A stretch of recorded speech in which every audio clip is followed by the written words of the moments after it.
अब ग्रेड थी इसके अंदर जो है ना उठाया जाता है लेकिन लाउडली, इसके अंदर उठाया जाता है लेकिन उठ के वो फिर सो जाता है। इसके अंदर क्या होता है ग्रेड 3 के अंदर बिल्कुल ही हम उस बंदे को उठा नहीं सकते, कांट बी अरोज्ड,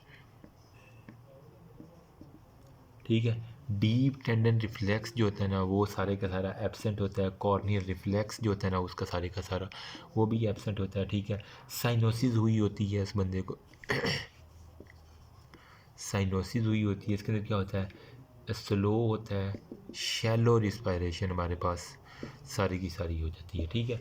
अब इसके अंदर जो है ना वो मेजरमेंट में बेसिकली क्या है जो देखो ना, अगर तुम माइल्ड है ना तो उसको वो सो रहा है तो उसे सोने दो, मतलब एक दफ़ा उसको जगाया ना उसको जाग गया तो मतलब उसको कहो दोबारा तुम सो जाओ। जब उसका नशा उतरेगा तो वो खुद ही उठ जाएगा। स्लीप है तो उसके को अलाउ टू स्लीप हो गया। अगर जो मॉडरेट और सवेयर है ना उसके अंदर क्या कहते हैं रिमूव्ड ऑब्जर्व्ड पॉइजन, इन दोनों। यार ये कौन घंटियाँ बजा रहा है उल्लू का कान। इसके अंदर जो है ना बेसिकली क्या होता है आपने रिमूव करना होता है जो भी अब्जॉर्ब पॉइजन है ना उसको रिमूव करना लाजमी है, वरना वो सोया सोया अल्लाह के पास पहुंच जाएगा। अब्जॉर्ब कर जो जितनी भी पॉइजन है उसको एक तो बॉडी से रिमूव करना होता है। रिस्पायरेशन को मेंटेन करना बहुत ज़रूरी है क्योंकि डिप्रेशन हो जाती है, रिफ्लेक्सिस की डिप्रेशन हो गया रिस्पायरेशन की, उसको आपने मेंटेन करना होगा। फिर क्या है जो भी जनरल मेजरमेंट है ना बीपी ब्लड प्रेशर उसको मेंटेन आप करते रहें साथ साथ। अब इसके अंदर पोस्टमार्टम के अंदर आपको क्या दिखेगा, पोस्टमार्टम के ऊपर हम थोड़ी सी बात कर लेते हैं। जो है ना एक्सटर्नली अगर आप पोस्टमार्टम के अंदर देखेंगे तो आपको साइनोसिस बहुत ज़्यादा मिलेगा, सही है। नंबर एक बात, अगर इंटरनली देखेंगे तो किडनी में जो है ना आपको ट्यूबुलर डिग्रेडेशन जो बहुत ज़्यादा मिलेगी,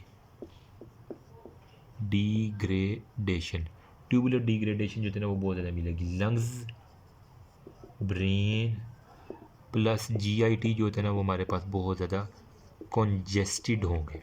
लंग्स ब्रेन और जीआईटी जो है ना वो कंजेस्टेड फॉर्म में होंगे। अब सुसाइडल भी ये हो सकता है या फिर एक्सीडेंटल भी किसी ने पी लिया। एक हमारा बारबिचुरेट ऑटोमेटिज़म एक यहाँ पे आपको लफ्ज़ दिखेगा, बारबिचुरेट ऑटोमेटिज़म। ये बेसिकली क्या होता कुछ भी नहीं है। बारबिचुरेट जो है ना वो जो एडिक्टेड होते हैं, ठीक है, वो क्या करते हैं forget he has taken the tablet, ठीक है।